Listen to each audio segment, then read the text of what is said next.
तनी घिउ के दियरिया जरा दीजिए। ए सुनो तनी ना हम सुतल बानी। ए पिया फलवा से दौरा सजा दीजिए।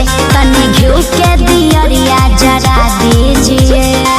दौरा उठावे खातिर कोहेली सजावे खातिर काहे तहर मनया न साता हो।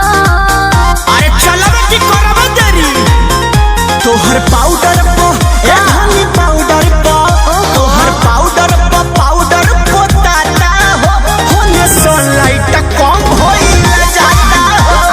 शीशा में मुहरी दिखाता हो देखो और के बेरा निकल जाता हो। अरे बस हो गइल जी।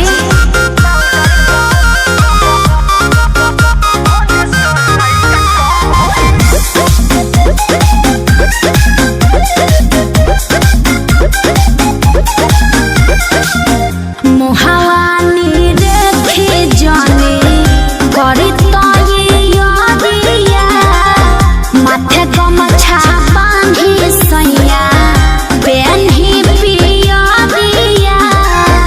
अरे समझा ना समझाइए लो अब बुझाते नइखे घटका पूजा खाती जाता रू की बाराती जाता रू जाके छठी मई के घटिया पह पूजा करबू की संहति जाता रू। ए हो पिया सौरी तनी दरयौरी अब काहे बीपी बढ़ल जाता हो।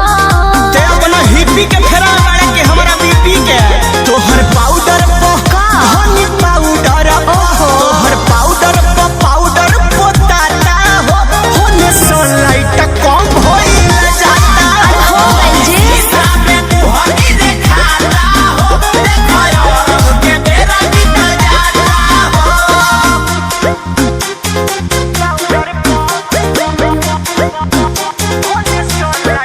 Music by Arya Sharma.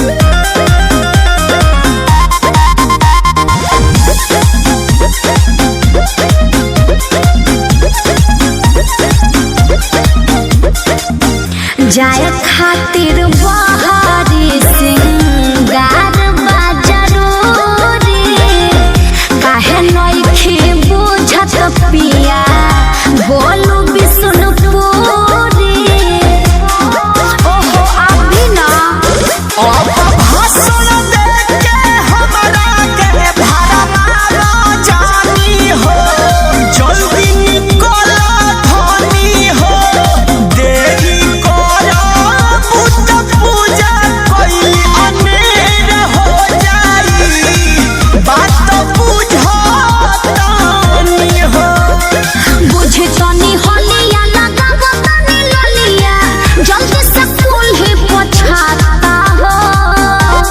तब ठीके लगा तारू चला तोहर पाउडर पो ए धनी पाउडर पो तोहर पाउडर पो ताता हो होने सनलाइट कम होइल जाता हो।